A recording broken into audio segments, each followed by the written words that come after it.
Fuimos a Silicon Valley a ver cómo funcionaba el ecosistema de emprendimiento allá. Lo que vimos es que, a diferencia de aquí, allá andan una serie de fondos de capital privado buscando proyectos. Allá eso es como si fueran cabezas sin cuerpo y que andan buscando un cuerpo para incrustarse. Pero en esta cabeza ya traen una colección, esa colección de competencias. Entonces, el acompañamiento de estos fondos de capital es fundamental, es muy importante. Y ellos apuestan en estos proyectos sabiendo que solamente uno de cada 10 va a ser exitoso. Aquí le queremos atinar al 100%. Si le queremos atinar la primera. Hoy te quiero presentar a un gran empresario sonorense, quien es fundador y presidente de Sonora Global. Además, consejero patrimonial de Grupo GEMSA. Él es el gran Arturo Fernández. Hoy platicamos un poco sobre cómo Sonora puede prosperar económicamente con la ayuda del nearshoring y promocionando al Estado para la atracción de inversión extranjera. También platicamos cómo un emprendedor puede lograr desarrollarse como un gran empresario. Y muchos tips más que sé que te van a ayudar para tus emprendimientos. No olvides seguirme y suscribirte a mi canal para más contenido empresarial. Sin más, vamos al video. Con la gran fortuna de tener a Arturo Fernández aquí, que nos va a estar platicando un poquito sobre sus empresas, sobre la visión que se tiene en Sonora, pero sobre todo también el trasfondo que tienen cada uno de sus negocios. Arturo, muchas gracias por el espacio que me estás dando. Tú tienes una visión hacia Sonora que yo la comparto. No teníamos la dicha a lo mejor de platicar. Y últimamente hemos estado leyendo un libro, mi novio y yo, de Simon Sinek, que se llama El Juego Infinito, ¿no? Y creo que mucho de la filosofía que maneja ese libro, tú lo has estado transmitiendo aquí en Sonora.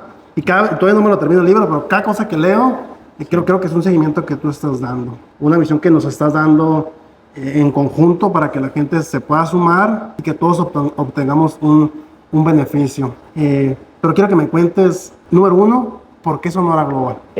Sonora Global nace a raíz de una frustración compartida, yo creo, que tenemos muchos empresarios, y es el que queremos ver el estado de Sonora crecer, desarrollarse, y queremos ver que sucedan cosas que sabemos que pueden suceder en nuestro estado. Vemos que contamos con todas las ventajas, 1,200 kilómetros de litoral, más de 500 kilómetros de frontera, algunos de los cruces fronterizos más ágiles del bloque fronterizo, mano de obra calificada, una industria pujante. Bueno, tenemos todas las ventajas. Sin embargo, sí vemos que falta a lo mejor y un eje articulador.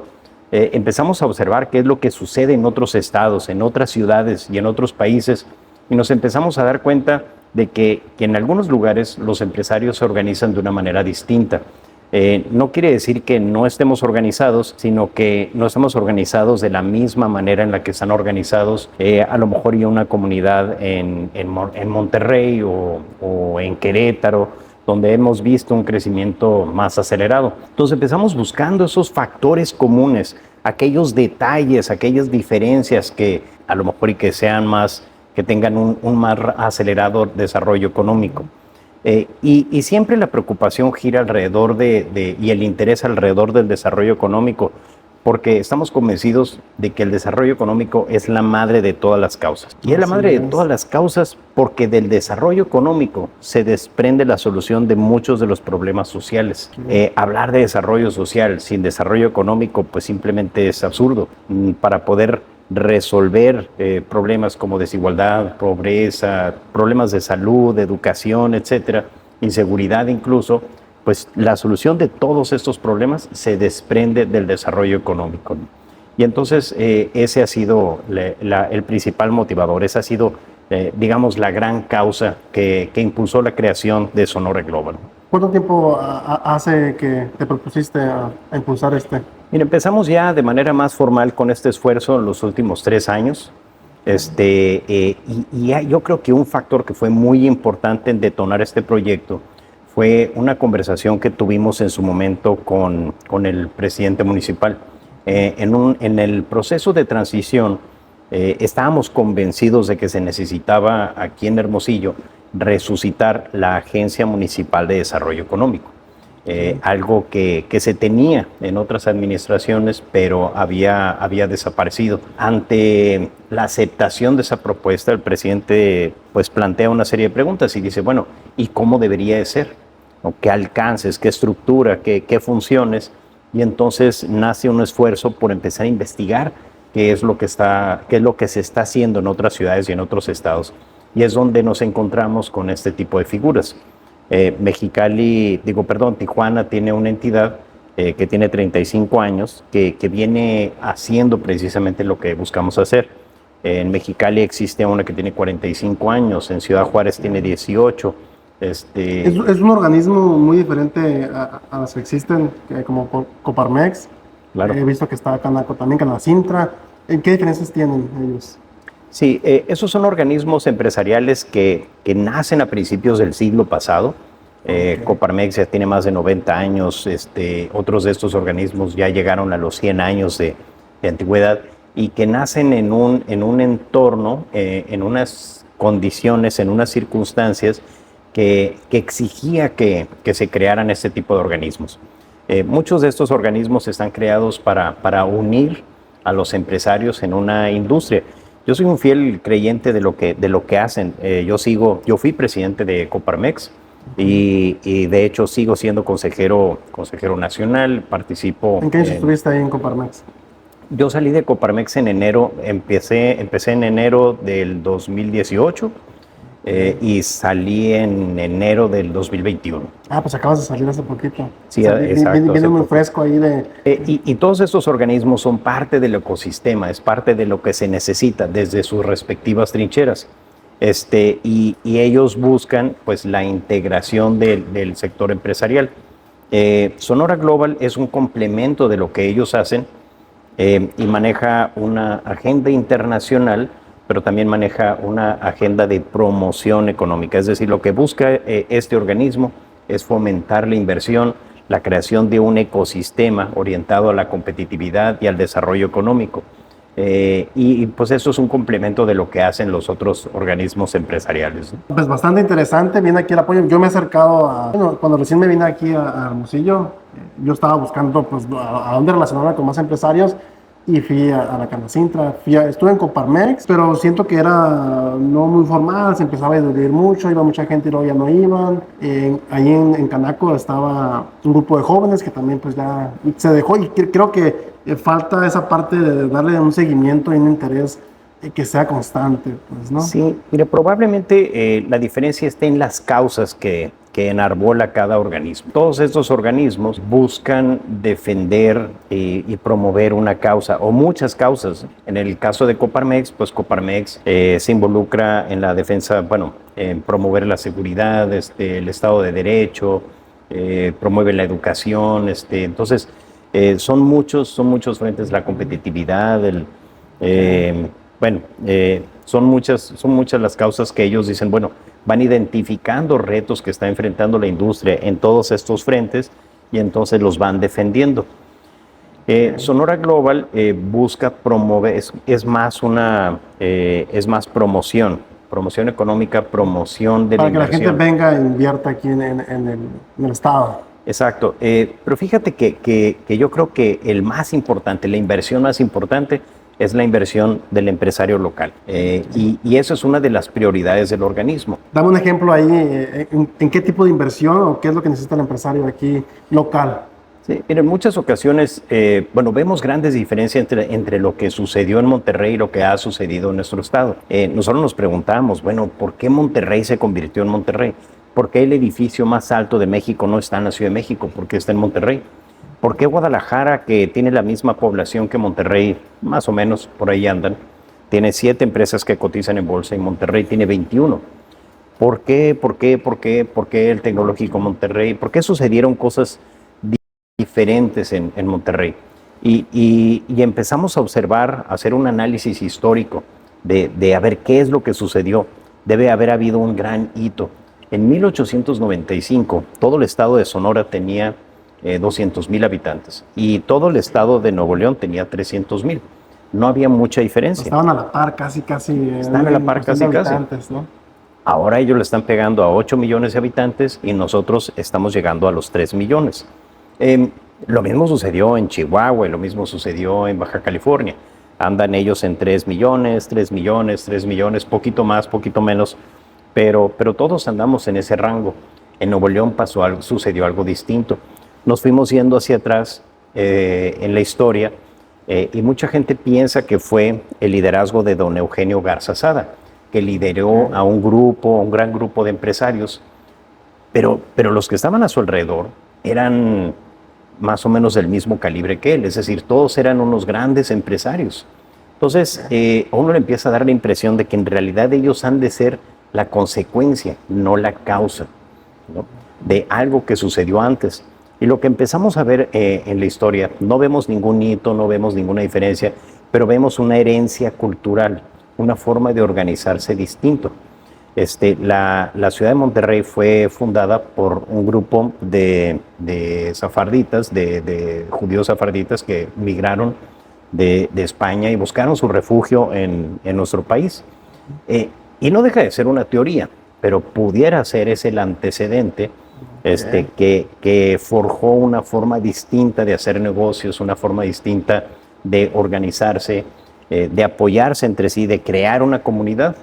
Entonces, en Monterrey se dan cuenta de que hace calor, que hay agua y crean una industria cervecera muy importante. Se dan cuenta de que necesitan concreto y desarrollan una industria cementera muy importante. Se dan cuenta de que necesitan acero y desarrollan una industria siderúrgica muy importante. Se dan cuenta de que necesitan vidrio y crean una industria vidriera muy importante. Se dan cuenta que necesitan financiamiento, crean 5 instituciones financieras muy importantes y se va fortaleciendo. A diferencia de la estrategia de lo que es Chihuahua, Sonora y Baja California. ¿Qué pasó aquí en Sonora? ¿Por qué no llevaron nada así a la par? Bueno, porque hemos traído esas oportunidades de fuera. Es decir, o las hemos cedido, y entonces en lugar de fortalecer al empresario local, lo que hemos ido haciendo es todo de fuera, se ha traído. Exacto, todo de fuera. Identificamos estas oportunidades y buscamos a un inversionista foráneo que aproveche esa oportunidad. Y será, será en parte, se podría llamar por corrupción o ahora sí beneficios propios ajenos de otras personas. No, mira, yo creo que, por ejemplo, llega la planta Ford aquí a Sonora a principios de los 80s. Y fue un gran logro, un gran éxito, pero se esperaba que la industria local se fuera integrando a las cadenas de suministro de manera espontánea. Dicen, bueno, ya llegó la planta Ford, ahora los empresarios locales se van a empezar a integrar. Y no se desarrolló una estrategia para que eso sucediera. Y entonces nunca sucedió. Pasaron 10 años y nunca sucedió, pasaron 20 años y no sucedió, pasaron 30 años y no sucedió, pasaron, 40 años y no ha sucedido, ¿no? Entonces, todas las T1, todos los proveedores, pues son unas grandes empresas extranjeras. Los T2, es decir, los proveedores de los proveedores también, la gran mayoría son empresas de fuera. Entonces, no nos hemos integrado. Pero hay 11 clústeres automotrices en el país y Sonora no tiene uno. Todavía. Exacto. ¿Quién se encarga de que se integre la industria local? Bueno, pues puede ser tu propio gobierno, tu propia Secretaría de Economía, algún organismo privado o un clúster. Y aquí pues no se ha contado con esa estrategia de parte de uno, ni del otro, ni del otro.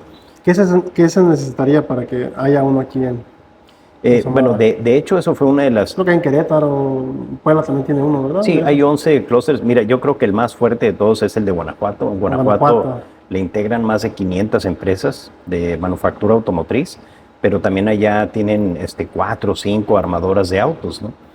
Nosotros, después de la planta Ford, no ha llegado otra armadora. Entonces, ahorita yo creo que deberíamos de perseguirlo de manera, me atrevería a decir que casi obsesiva, ¿no? Okay. Y esto es algo muy importante. En muchas ocasiones me preguntan, oye, pero ¿cuál es la vocación de Sonora? ¿Hay que hacer un estudio para identificar? Pues yo creo que no, ¿no? ¿Qué es la vocación? Es para qué eres bueno. ¿Y para qué somos buenos en Sonora? Pues tenemos una industria minera muy importante, una industria turística con un enorme potencial, tenemos una industria agrícola y ganadera muy importante, tenemos manufactura, tenemos la maquiladora, tenemos una industria automotriz, industria aeroespacial y de electrónicos muy importante. No hay ningún secreto ahí. El gran secreto está en cuál es la que sigue, porque estas no existían. Es decir, la industria no es estática, va evolucionando. Este sector agropecuario, que representaba una tercera parte de la economía, hoy solamente representa el 7%. Y la industria pues se ha ido creciendo. Hoy representa más o menos la mitad de la economía. ¿Cree que va más allá ahora sí al sector tecnológico o para dónde arroja la industria? Exacto. ¿Cuáles son los siguientes pasos? Se hizo una muy mala fama la manufactura, las maquilas, por así decirlo, porque antes pagaban muy malos salarios, pero porque el nivel de complejidad era muy bajo. Las primeras maquiladoras que vinieron pues eran de costura y de cosas muy sencillas, pagaban unos sueldos muy bajos, pero la industria automotriz no paga bajos salarios, paga muy buenos sueldos. La industria aeroespacial. O sea, los empleos que generan plantas como ahora sí Ford o estas industrias, bueno, de este tipo de sector, y genera empleos. Por ejemplo, uno cuando escucha fábrica se imagina el sueldo mínimo, ¿verdad? Exacto. Entonces, el traer inversión o corretear, ahora sí, como dices, este tipo de industrias va a beneficiar bastante al Estado, generando bastantes empleos y bien remunerados, ¿no? En esta ocasión. Totalmente. Pasas de las maquiladoras de costura y de esos de corte, costura, y pasas a la industria automotriz y ya pegas un salto. El nivel de complejidad es mucho más elevado. De ahí brincas a la aeroespacial. Hay mucha gente que piensa que automotriz y aeroespacial es la misma. No es la misma. El nivel de exigencia en la industria aeroespacial es mucho más elevado, porque si se te descompone un auto, en el peor de los casos te deja tirado. Si te descompone un avión, no, pues ya. Es otras palabras, ¿no? Es otras cosas. Ya es otro rollo, entonces. Entonces, el nivel de exigencia aquí, las certificaciones, la precisión es mucho más elevada. Si te vas a biomédicos, pues de nuevo, pegas otro salto. Entonces, ¿qué es lo que hay que ir viendo, ir poniendo la vista en el futuro? ¿Hacia dónde va? ¿Cuál es la siguiente gran vocación? Y la siguiente gran vocación son semiconductores. Semiconductores. A ver, para las personas que no sepan qué es un semiconductor, ¿cómo me lo describirías? Bueno, son los microchips, que tenemos en todos nuestros aparatos celulares, cámaras, los automóviles. ¿Por qué? Aparte de esto lo fabrica Nvidia, ¿verdad? Bueno, o es diferente ese tipo de tecnología. Sí, exacto. Nvidia pues es una de las principales empresas en pero la más grande fabricante de estos semiconductores es TSMC, la Taiwan Semiconductors Manufacturing, es la gran planta taiwanesa, la gran empresa taiwanesa que fabrica semiconductores. Y entonces... ¿Existe en México alguien que fabrique ese tipo de bueno, piezas? la cadena de suministro tiene todo tipo de proveedores. Tiene desde los que inyectan plástico, pues que es de baja complejidad. Están los que hacen diseño, pues eso ya es muy alta complejidad. Y hay otros procesos en los que, siendo realistas, no nos podemos involucrar, porque se requieren plantas muy grandes, muy costosas y que requieren mucha agua. Una de mis sorpresas fue que para la fabricación de microchips se consume, pero sí, o sea, presas enteras de agua, o sea, cantidades enormes de agua. O sea, ¿no? uno nos imagina, o sea, ahorita que me dices, digo, agua, es parte del proceso de la fabricación. Es parte del proceso ya de los microchips. Las grandes plantas en Taiwán que fabrican consumen unas cantidades brutales de agua, ¿no? Pero sí hay, por ejemplo, en la fabricación de las materias primas, el carbonato de silicio y esos componentes o esos minerales, sí los podemos producir aquí. Entonces, el campeón absoluto en Estados Unidos se da cuenta que había cometido un grave error al ceder la fabricación de todos estos semiconductores a Asia. Se dan cuenta en la pandemia porque se rompen las cadenas de suministro y se quedaron sin celulares, sin computadoras, sin carros, sin misiles y sin aviones, ¿no? Que es lo que más le importa a la parte de Estados Unidos, ¿no? Exacto. Muchos de estos microchips de alta sofisticación pues van a dar a los misiles, a los aviones de guerra, a los tanques, es decir, los consume el Departamento de la Defensa. Y entonces haberle cedido la totalidad de la fabricación, ¿no? Es parte de un proceso de la globalización. Lo que busca o lo que logra es que se concentre la producción en manos de aquel que es el mejor del mundo. El problema es que te lleva a una gran concentración y a una vulnerabilidad estratégica, que fue lo que le pasó a Estados Unidos. Sí, ellos fabricaban algunos microchips y dicen, bueno, pues ahí hay alguien en Taiwán que es mejor que yo, que los hace mejor, más baratos, pues que los hagan ellos, ¿no? Digo, tiene sentido. Pero luego se dieron cuenta del error estratégico que habían cometido y ahora están tratándoselos de traer de vuelta. Y es parte del fenómeno de nearshoring. Crean el CHIPS Act, ¿no? En Estados Unidos lo emiten, que le asigna una cantidad, pero impresionante de dinero para la reconstrucción de esta industria, y el campeón absoluto en ese CHIPS Act, en esa asignación de recursos, es nuestro vecino estado de Arizona. Va a recibir más de $60 mil millones, más de $60 mil millones de aportaciones para la reconstrucción de esa industria acá. Entonces, la pregunta que tenemos que hacernos es, ¿cómo nos vamos a integrar? ¿Cómo le vamos a entrar nosotros? Y ahí es donde entra esa siguiente gran vocación. Entonces ya no solamente tenemos que pensar en automotriz, en aeroespacial, en electrónicos, pero tenemos que pensar en semiconductores, ¿no? En lo que viene. En lo que viene, exacto. Sí, porque es el otro, o sea, si disparas a donde está el blanco no le vas a atinar porque el blanco se está moviendo, sí, ¿no? Sí, va en constante cambio, pues, ¿no? Exacto, o sea, creas una nueva carrera en las universidades, ¿no? Una nueva profesión. Y pues se van a tardar 4 años, ¿no? Le estás disparando donde crees tú que está. Y el disparo no va a salir hasta 4 años después. Y a ver si le atinas. Todo va muy rápido, ¿no? La información va muy rápido. Y lo que aprendiste ahorita hace 4 años ya dejó de funcionar. Exacto. Vienen estas plataformas de inteligencia artificial y bueno, pues en las universidades rápidamente se tienen que adaptar a esa tendencia. Vamos a formarlos, hay que enseñarles a cómo desarrollar estos comandos, estas instrucciones, estas peticiones para estas plataformas, ¿no? Se espera que todo esto llegue aquí, que Arizona pues es nuestro vecino a la parte de Sonora, con nearshoring. Sí, es parte de... el estado vecino está haciendo la tarea. Ellos están trazando el mapa de ruta para el desarrollo de la industria. Hay unos estudios que trazan el mapa de ruta, es decir, qué es lo que hay que hacer, ¿no? Entonces dicen, a ver, objetivo, bueno, reto, y luego lo traducen en un objetivo y dicen iniciativa. Es decir, a ver, ¿qué es lo que hay que lograr? Esto, ok, ¿y cómo lo vamos a lograr? Lo vamos a lograr haciendo esto. Ellos ya hicieron la tarea, ellos ya saben qué es lo que tienen que hacer, pero en esa estrategia nosotros necesitamos meternos, necesitamos que nos incluyan como este aliado estratégico que podemos ser, ¿no? Ellos van a tener, uno de los principales retos que van a tener es la disponibilidad de mano de obra calificada. Tuvieron que detener la construcción de la planta de TSMC, de esta empresa de Taiwán en Phoenix, que va a requerir de más de 4,000 ingenieros. Pero lo tuvieron que detener por falta de mano de obra. O sea, no hay ahorita quien... Para la construcción de la planta. O sea, deja tú los ingenieros que van a necesitar. Es decir, el crecimiento es tan explosivo que excede la capacidad, la disponibilidad de mano de obra que tiene el estado vecino. Entonces ahí es donde nosotros estamos levantando la mano y decirles, oigan, aquí habemos 3 millones de personas que también estamos interesados en participar en esa cadena de suministro, ¿no? Así es. Entonces, está muy interesante. Sí. Y influye mucho la parte del gobierno. El que dé acceso a que exista ahora sí pues parte de la inversión del país vecino.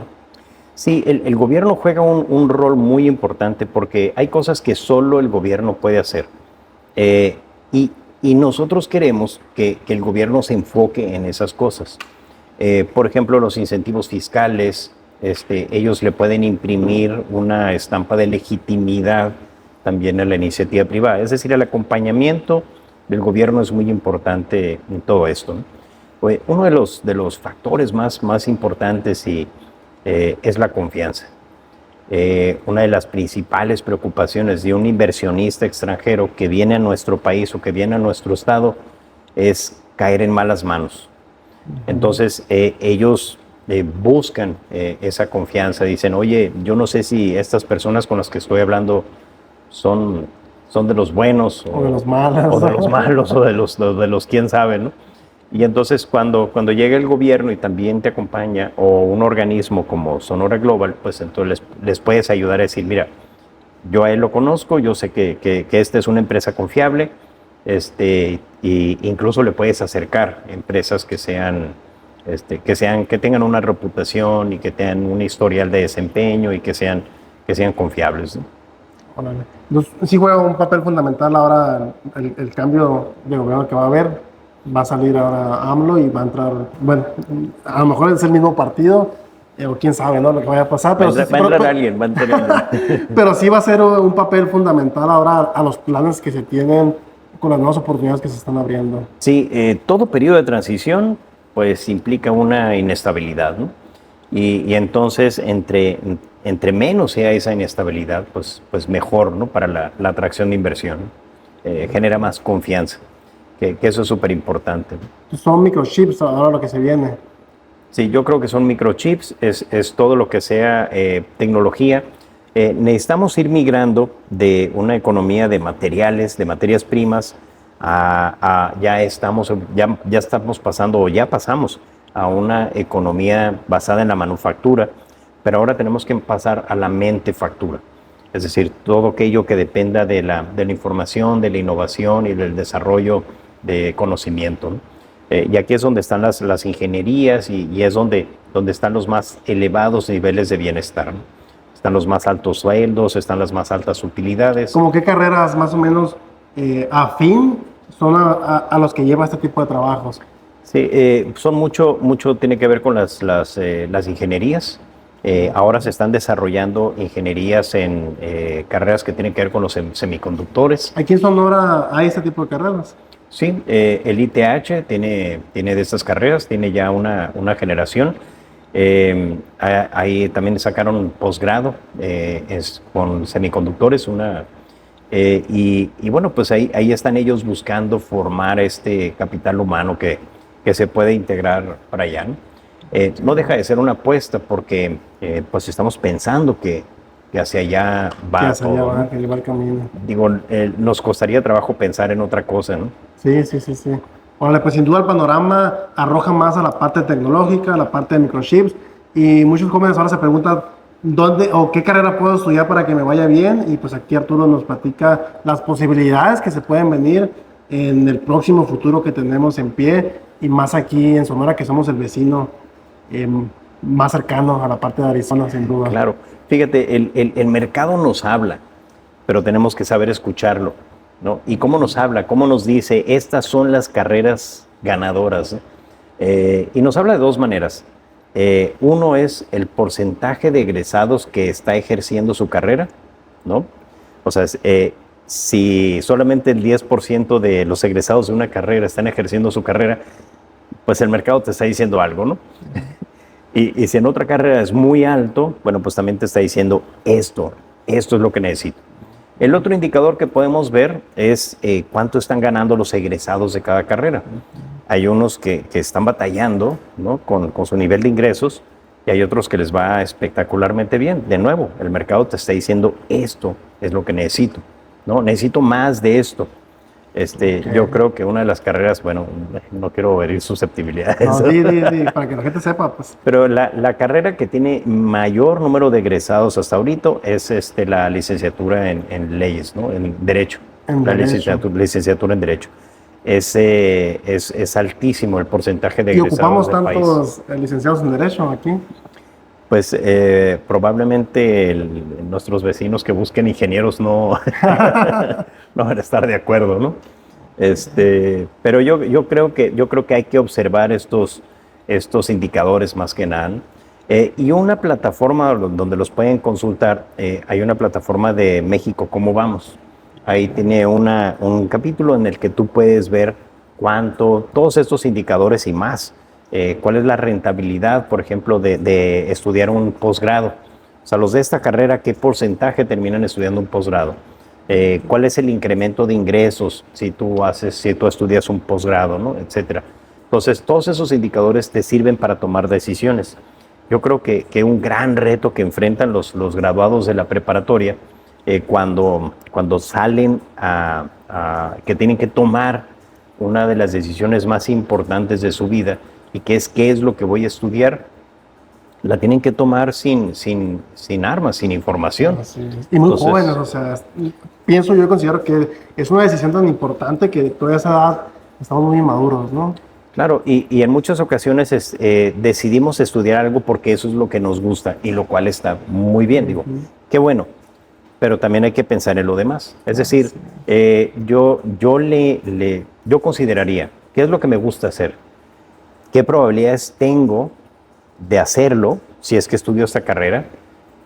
¿Y qué ingresos voy a tener? ¿A qué ingresos puedo aspirar? Y ya estos 3 factores ya te permiten tomar una mejor decisión, ¿no? Si dices, bueno, yo sé que son pocas, pero es que me gusta mucho. Bueno, y ver si eres bueno también, ¿no? Exacto. Para eso. Si tienes vocación, si tienes talento, si tienes no suficiente interés. Conozco amigos que estudiaron la misma generación, que se aventaron una carrera y se dieron cuenta a mitad del camino de que no era lo que les gustaba. Pero ya la habían empezado y entonces la terminaron. Decidieron terminarla, ¿no? Y estuvo bueno.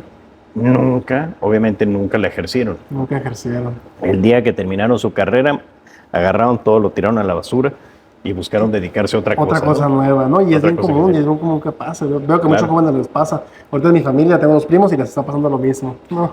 Exacto. Entonces yo creo que es muy importante escuchar al mercado, a ver qué es lo que te está diciendo, qué es lo que te está diciendo que necesitas, dónde están las oportunidades, dónde están las mejores oportunidades.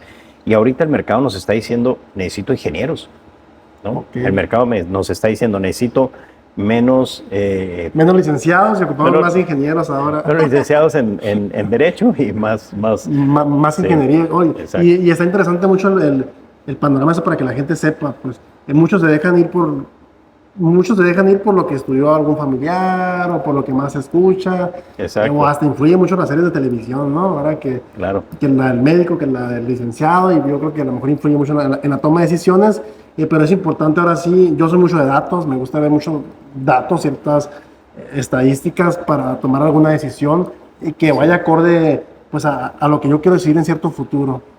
Sí. Entonces, bien interesante. Y ahorita hablando de las carreras, ¿por qué? Miré ahí parte de tu currículum y miré que tenías algunas carreras interesantes.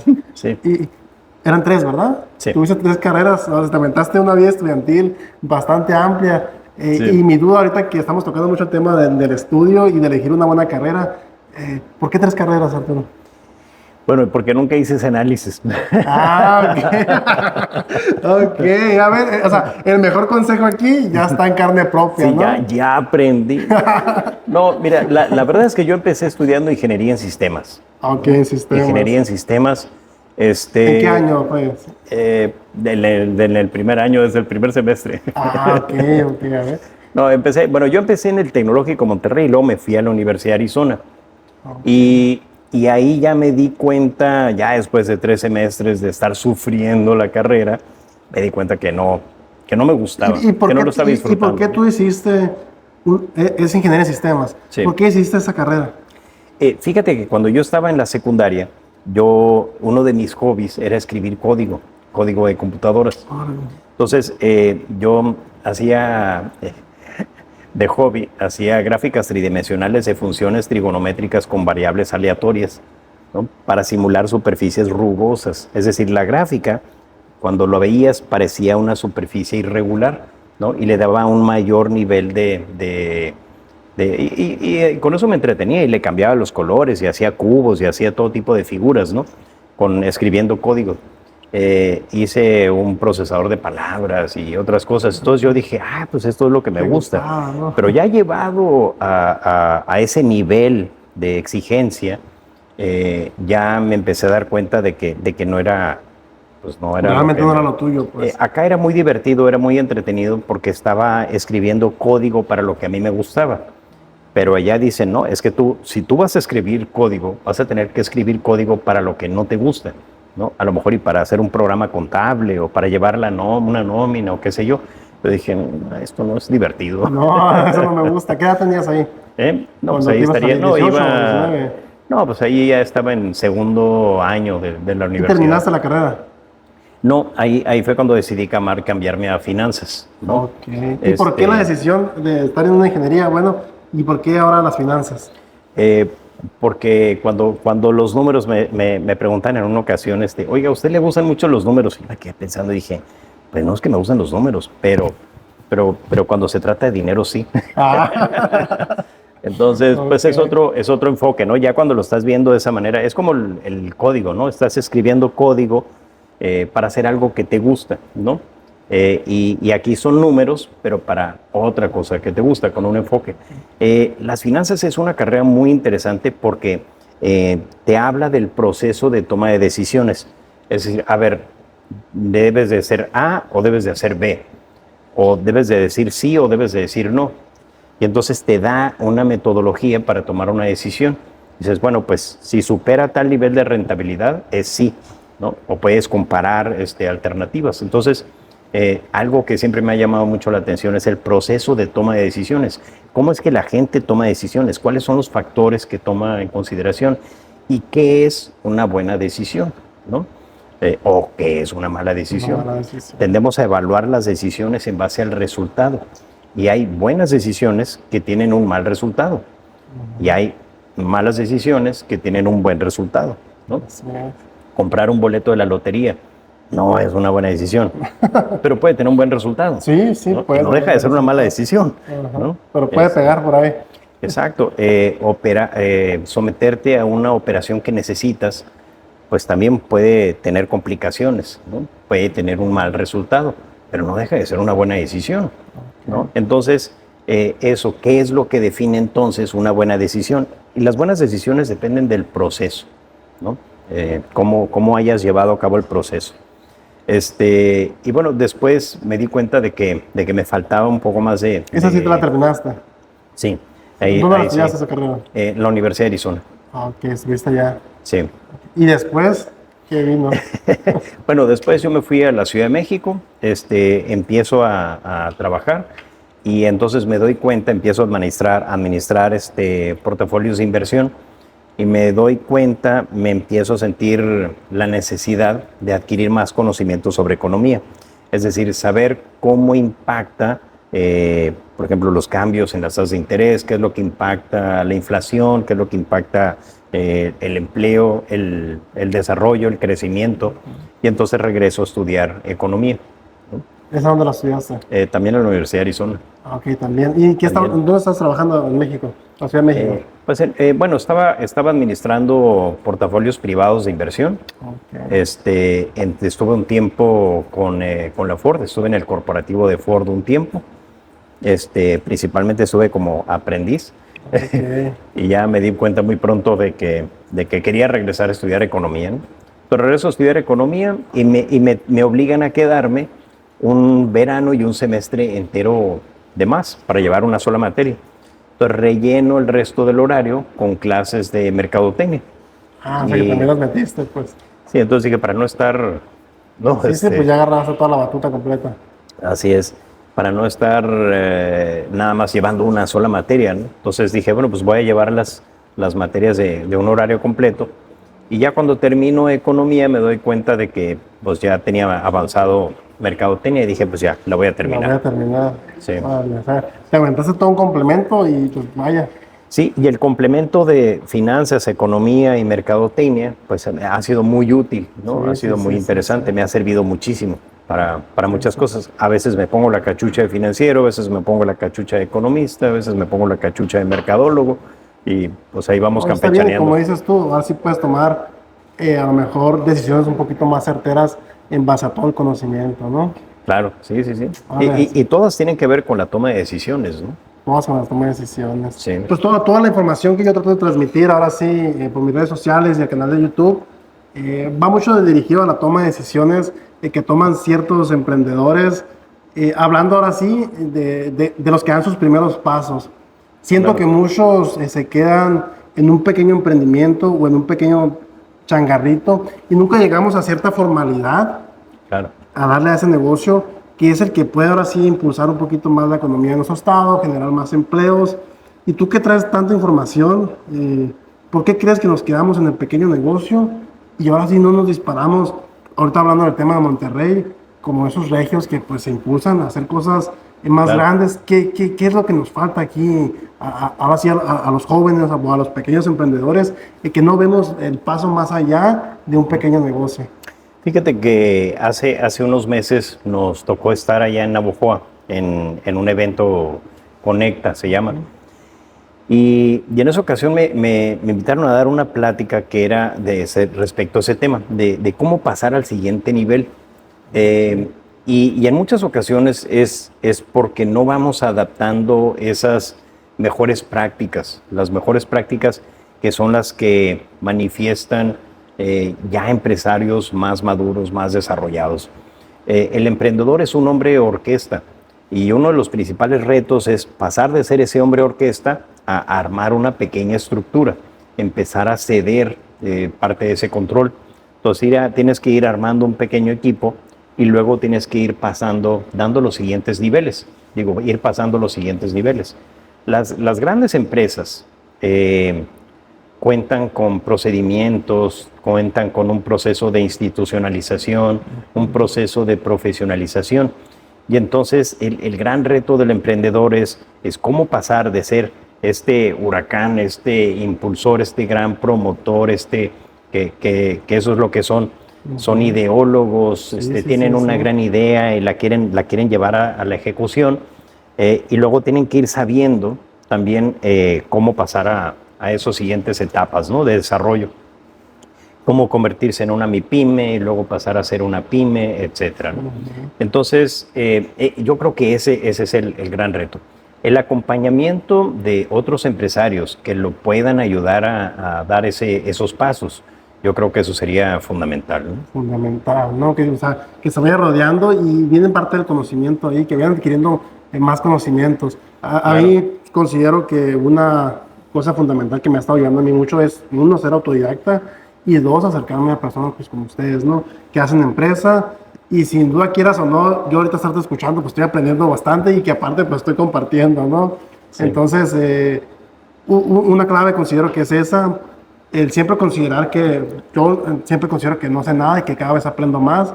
Y yo he conocido a muchos emprendedores que son ahora sí muy egocéntricos y que no quieren escuchar. Claro. Y pienso que es fundamental a veces bajarte de un pedestal y pues agarrar más información. Claro, en muchas ocasiones, bueno, que hemos visto, los motivos por qué un proyecto de nueva creación no va prosperando pueden ser diversos, pero todos los retos, o sea, imagínate, tiene que saber de fiscal, tiene que saber de administración, tiene que saber a lo mejor un poco de ingeniería, tiene que saber de marketing, tiene que saber o sea, es muy difícil, ¿no? Entonces, acompañarse de gente que domine esos temas, una colección de competencias que los acompañen, probablemente aumente las probabilidades de éxito. Pero en otras ocasiones tiene que ver con quién hagas tu proyecto. En muchas ocasiones lo hacemos con nuestros amigos o con nuestros familiares y dentro y entre ellos se dan una serie de conflictos que pues uno de estos conflictos le puede dar fin a ese proyecto, ¿no? Y el suelo que nos plantea Sonora a los emprendedores a nivel a lo mejor gubernamental, de seguridad, ¿crees que está apto para personas que quieren iniciar sus propios negocios o cómo lo ves aquí? Sí. Pero yo creo que hay que estudiar muy bien el entorno, identificar cuáles son las principales amenazas, ¿no? Es decir, a ver, pudiera venir un problema de este lado, pudiera venir un problema de este lado, ¿no? En muchas ocasiones, como te digo, puede ser un problema fiscal. Entonces, bueno, ¿cómo lo voy a mitigar, no? Es identificar los riesgos, las principales amenazas y luego definir qué es lo que voy a hacer para mitigar esos riesgos de manera que sean lo menor posibles o que simplemente no sean un problema, que no sean un reto. Entonces, en muchas ocasiones el reto es manejar un nivel de ventas por encima de tu punto de equilibrio. Ok, bueno, ¿cuál va a ser la estrategia? ¿Cómo lo voy a lograr? ¿Cómo lo voy a alcanzar? ¿Y a qué recursos voy a acceder? ¿no? Entonces, tener todo eso definido, ¿no? Tu estrategia de marketing, tu estrategia fiscal, tu estrategia de administrativa, cómo vas a organizar tu tiempo, cómo vas a organizar a tu gente, etcétera, ¿no? Entonces, ir adquiriendo todos esos elementos. Probablemente requiera de ir haciendo una planeación meticulosa durante 1 año, 2 años o más, y ya luego hacer un lanzamiento formal, ¿no? De ejecutar. Exacto. Me ha tocado participar en algunas de las pláticas de estas comunidades de emprendedores, y se habla mucho del arrojo, de la valentía, y yo digo, aguántala. Entonces, yo veo con preocupación esas conferencias, porque muchas veces lo que hacen es que te acercan al desfiladero, ¿no? Sí, y al fracaso, pues, ¿no? Sí, y yo más bien les recomendaría, pues, que hicieran una planeación meticulosa, de todos los aspectos, de todo lo que necesitan planear, y hasta entonces hacer el lanzamiento, ¿no? ¿Y qué opinas respecto? Bueno, hace poquito estaba escuchando un podcast de uno de los fundadores de una plataforma de tecnología aquí en México, y decía que a diferencia, por ejemplo, de Estados Unidos, allá, por ejemplo, sabemos que los sueldos son un poquito mejores, la calidad de vida es un poco mejor, y que allá muchos pues prefieren un empleo, buscar un trabajo, que a diferencia en la parte latina, por ejemplo aquí en México, que emprendemos pues por necesidad, ¿no? Sí. Que porque tenemos muy malas condiciones de trabajo, y ahora sí es muy diferente uno cuando emprende con necesidad a la diferencia que tenemos a lo mejor en el país vecino, que ellos emprenden a lo mejor así con un poco más de cautela, ¿no? Fíjate que en una ocasión fuimos a Silicon Valley a ver cómo funcionaba el ecosistema de emprendimiento allá. Y lo que vimos es que, a diferencia de aquí, allá andan una serie de fondos de capital privado buscando proyectos. Súper importante, ¿no? Sí. Entonces, allá eso es como si fueran cabezas sin cuerpo, y que andan buscando un cuerpo para incrustarse, ¿no? Pero en esta cabeza ya traen esa colección de competencias. Entonces, el acompañamiento de estos fondos de capital es fundamental, es muy importante. Y ellos apuestan en estos proyectos sabiendo que solamente 1 de cada 10 va a ser exitoso, ¿no? Aquí le queremos atinar al 100%. Sí, le queremos atinar la primera. A la primera. Y veo con mucha preocupación cuando alguien reúne todos sus ahorros y le apuesta el 100% a un proyecto que puede o no funcionar. Y si no funciona y le estás apostando tu 100%, pues yo creo que la estrategia correcta es esa, es pensar, a ver, vamos apostando, vamos haciendo 10 apuestas, ¿no? Pero sabiendo que tienes la capacidad. Otra de las grandes destrezas que tiene que tener el emprendedor es saber hasta cuándo. Es decir, a ver, vamos a probar este proyecto, vamos a impulsarlo, pero saber hasta cuándo es suficiente, ¿no? Es decir, hasta aquí, ya, ok, funcionó, y ahora sí se va a detonar y va a crecer, o ya lo dejo. Lo dejo, ¿no? Y no aferrarte a algo que no puede funcionar. Exacto. Y entonces, pues es importante tener ese criterio, ¿no? De saber, a ver, hasta qué momento, como dicen, jalo el cordón, ¿no? O le sigues, ¿no? Y en muchas de estas pláticas dicen, no, es que tú no debes de nunca de ceder y de nunca, no, también tienes que saber hasta cuándo, ¿no? Y salen bien motivados, ¿no? A que de ese tirar de cabezas, y sí entiendo esa parte. Sí, y pensar en a lo mejor un relanzamiento o en buscar socios, ¿no? En muchas ocasiones también nos queremos quedar con el 100%, que a lo mejor y te quedas con el 100% de nada. Ajá, o de algo muy pequeño, pues, ¿no? Es mejor el 50% de algo que el 100% de nada, ¿no? Entonces buscas un socio que le aporte también ese conocimiento, que tenga ya más experiencia, ¿no? Y que ya juntos puedan desarrollar el proyecto ya con mayor seguridad. Pero siempre, en muchas ocasiones es mejor eso, ¿no? Oye, Arturo, y antes que se nos acabe el tiempo, conozco un poco de la parte de Gemsol, lo que hace Gemsol, las empresas que trae. Ahora vi que trajeron esos autos, son de chinos. Sí, chinos. Son chinos, ¿cómo se llama? Chang'an. Chang'an. Sí. A mí me llama mucho la atención cómo funciona ya pues es como un corporativo, ¿verdad? Que Sí. trae diferentes tipos de empresas. En resumidas cuentas, sé que a mucha gente le va a interesar también cómo funciona Gemso. Sí. Bueno, Gemso es una tenedora y en realidad son varios giros. Uno es molienda de trigo, otras son invernaderos, otra es el sector automotriz, hay un sector inmobiliario. Este edificio en el que nos encontramos lo construyó Gemso también. Es un proyecto inmobiliario del grupo. Pues básicamente hay un gran corporativo y luego hay diferentes divisiones y en cada una de estas divisiones pues una es la de los molinos, automotriz ¿De automotriz es el primero que traen? No, el grupo automotriz nace creo que fue en los 80s, finales de los 80s y empezamos con con la Ford, con las agencias Ford, Lincoln, Mazda, Peugeot, en su momento tuvimos Y toda esa inversión Volvo. la traen de diferentes personas. Eh, Inviertan aquí en... No, todo es un grupo familiar. Ah, ok, Sí, ok. es un grupo. Todo es del grupo familiar. Sí, Ok. Y se traen a esas grandes empresas aquí a Hermosillo. sí, pasa una cosa que el empresario es un cazador de oportunidades. Entonces, si la oportunidad está en fabricación de harina, pues ahí se mete, ¿no? Pero si estando ahí identifica una oportunidad en el sector automotriz, pues entonces ahí también se mete. Y si mañana son llantas, pues son También llantas, ahí. ¿no? Entonces, una de las características del empresario es esa, que está constantemente observando el mercado y está en una búsqueda constante de oportunidades.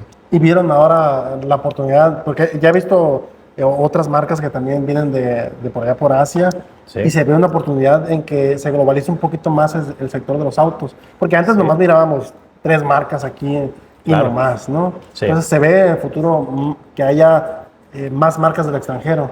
Sí, yo creo que vamos a ver una oleada de marcas chinas. Oh, sí, viene fuerte. Porque sí, hay un mundo de marcas allá en China y todos están buscando globalizar sus ventas. Y pues México definitivamente está en la mira de China. China también está participando en este proceso del nearshoring y algo que yo creo que es muy importante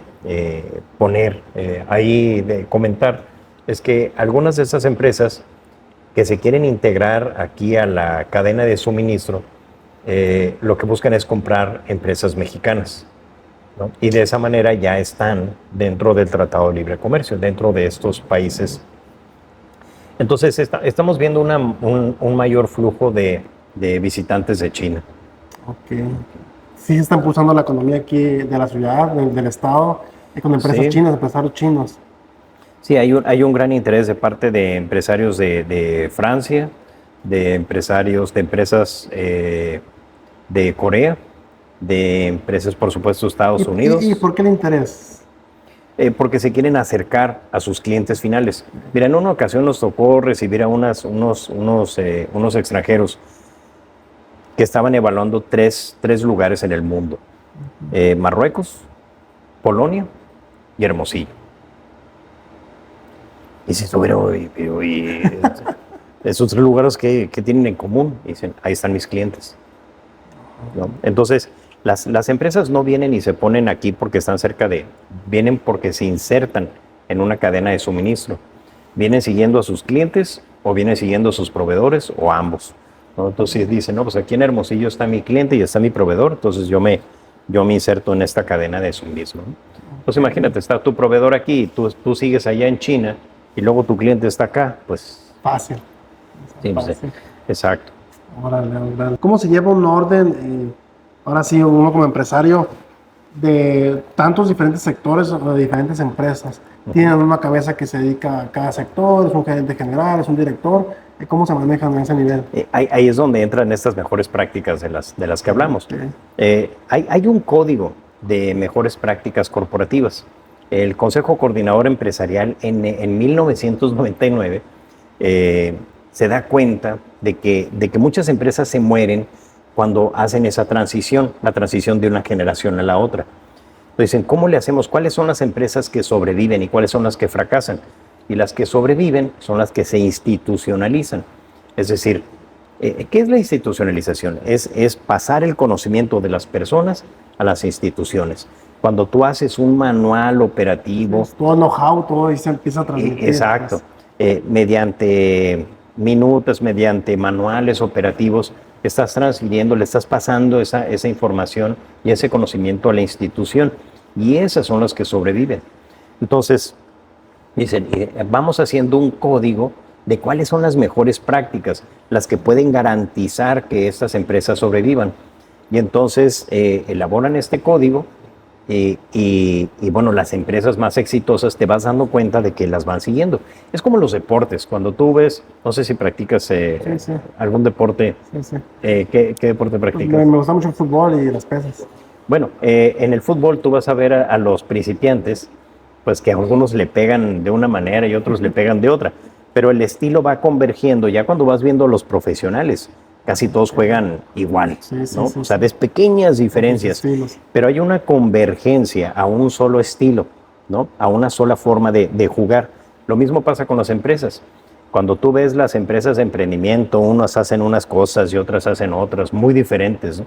Pero conforme vas viendo las más grandes, las más profesionales, las que más años han tenido, las más consolidadas, todas manifiestan las mismas prácticas.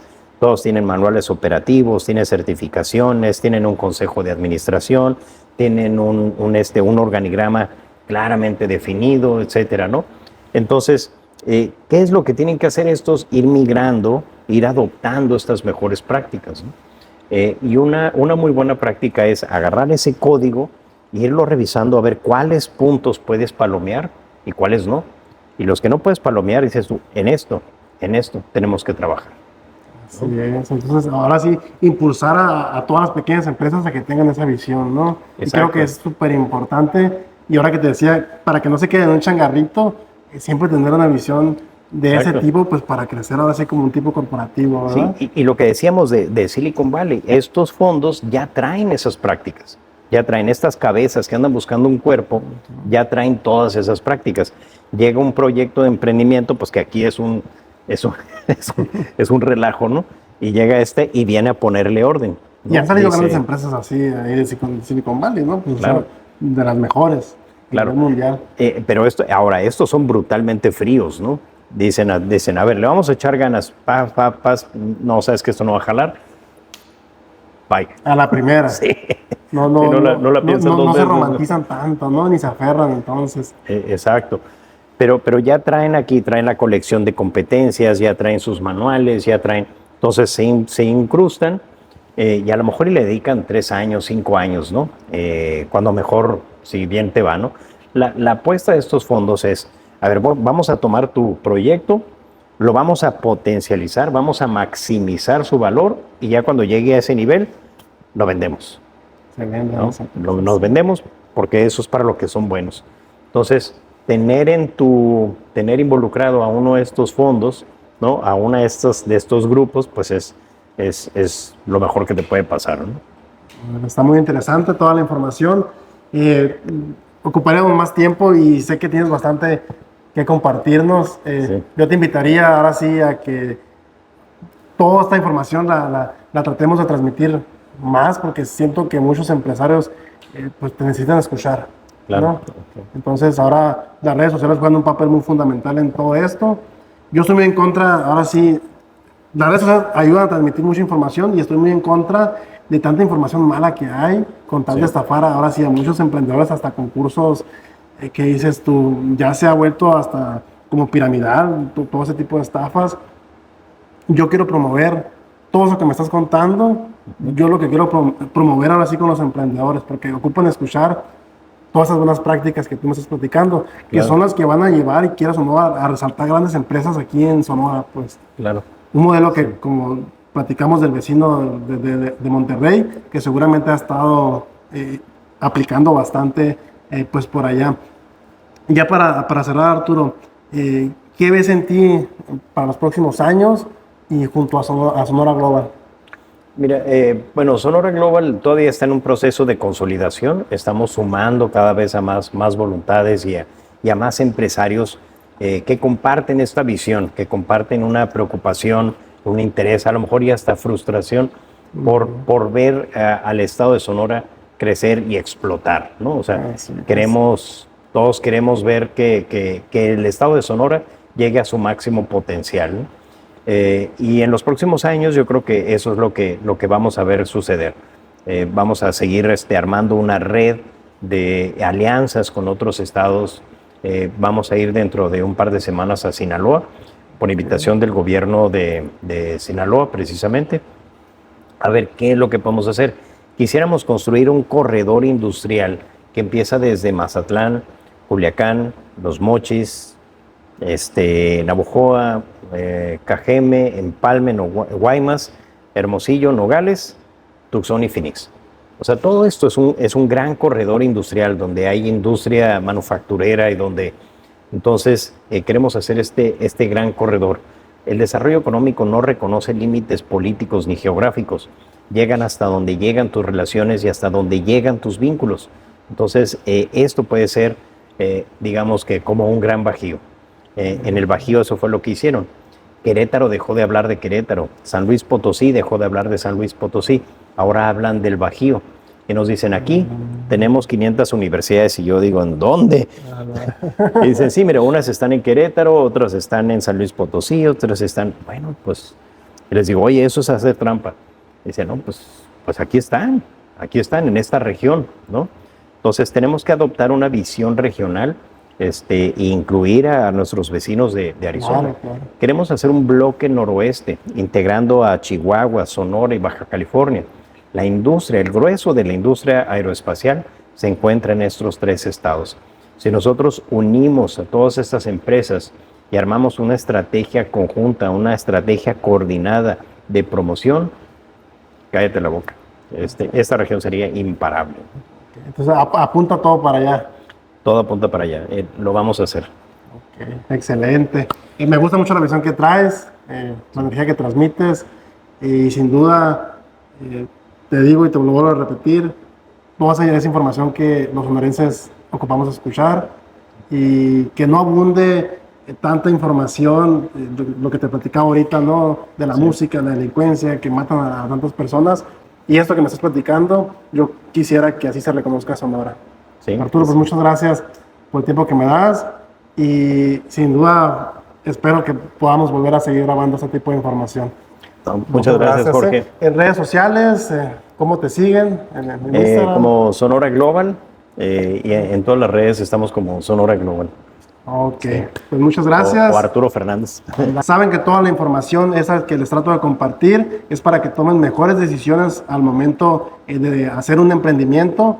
Y ahora, como nos platicaba Arturo, todas las decisiones se van a tomar en bajo a ciertos datos, ¿no? Ciertas estadísticas al momento de estudiar, al momento de hacer un negocio, que es como lo hacen las grandes compañías y las grandes empresas. Muchas gracias por su tiempo y espero toda la información sea de su agrado. Muchas gracias, Arturo. Muchas gracias.